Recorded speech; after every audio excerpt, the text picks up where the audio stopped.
네, 이번에 재밌는 기사 읽어보도록 하겠습니다. SBS 기사고요. 일본 5년 만에 소비세 인상, 아베 정권 악재될까? 이건 뭐 인상 예정됐었던 거고. 그래서 일본에서 2%포인트 오릅니다. 한국의 부가가치세에 해당하는 일본의 소비세는 재화와 물품, 서비스를 구매하는 사람이 내는 간접세입니다. 일본은 1983년 3%의 세율로 소비세를 처음 도입한 후 8년 만인 97년에 5%로 다시, 그리고 5%로 다시 17년 만인 14년에 8%로 두 차례 올린 바 있습니다. 이번 소비세 조정은 5년 만에 이루어지는 세 번째 인상입니다. 2%또 올렸죠. 그래서 일본에서 2012년 12월 2차 집권을 시작한 아베 신조 총리 정부 이전까지 소비세 도입과 인상이 예외 없이 당해 정권의 붕괴로 이어진 바 있습니다. 재밌는 얘기죠.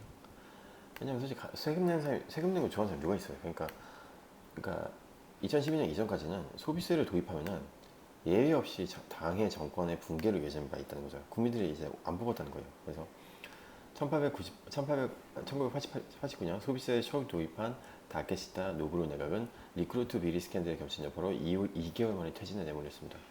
97년 5% 소비세를 끌어올린 하시모토 류타 총리도 이듬해 치러진 참의원 선거에서 대피해서 물러났습니다.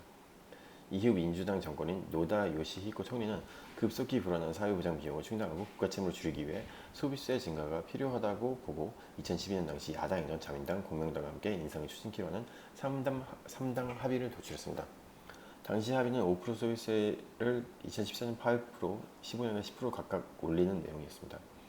하지만 노다 총리의 민주당 정권은 2011년 동일본 대지진을 제대로 수습하지 못한다는 비판 속에 결국 2012년 말 아베 총재의 자민당에게 정권을 넘겨주고 말았습니다. 이후 후쿠시마와 함께 또 자민당을 넘어갔었군요. 이후 아베 정부는 2014년 예정되었던 8%의 인상을 단행했지만 10% 인상은 두 차례 연기 끝에 원래 약간 15년이라고 했잖아요. 여기 보시면은 15년 10% 올린다고 했는데 인상을 두 차례 연기 끝에 애초 계획보다 4년 늦춰 이행하게 됐습니다. 아베 정부는 소비세에 손댔던 이전 정권들이 무너졌던 점을 교훈 삼아 다양한 보완책을 마련한 것으로 알려졌습니다. 우선 주류 등 기호품을 제외한 음식료품 정보 제공, 매체인 신문 구독료 등에는 기존 8% 세율을 유지하기로 했습니다.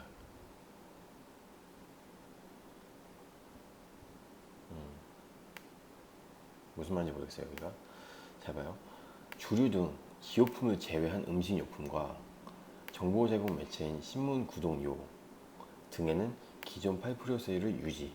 그러니까 식료품하고 신문 구독료에는 8%를 유지한다는 거예요. 그래서 아울러 저소득층과 어린 자녀를 둔 가정을 대상으로 25%의 추가 구매력이 붙는 프리미엄 상품권을 발행해 소비세 인상에 따른 부담을 낮출 예정입니다. 예.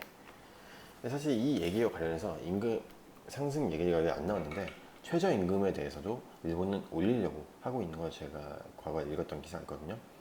여긴 나오지 않았네요. 그래서 어쨌든 소비세 인상은 이미 단행하려고 예견돼 왔었고, 여기서 알 수 있는 거는 소비세 인상은 일본에 필요한 것 같아요, 현재. 근데 이제 그리고 그 이전부터 이제 15년에 이미 올리려고 했는데 아베가 눈치를 봤던 거죠. 그래서 천천히 이제 이거에 대한 보완책을 제시를 하려고 하고 있어요. 그것 중에 하나가 최저임금 인상인 걸로 알고 있는데 지금 센스티브에서 그런지 다루지 않은 것 같아요. 그리고 이게 대안책이요. 저소득층이랑 어린 자녀를 둔 가정, 이제 인구율도 있어야 되니까 이 가정한테는 25%의 추가 구매력이 붙는 프리미엄 상품권을 발행. 그러니까 10,000원짜리인데 12,500원을 구매할 수 있게끔 한 상품권을 준다는 거죠. 발행한다는 거죠. 그래서 소비세 인상에 따른 부담을 낮출 예정입니다.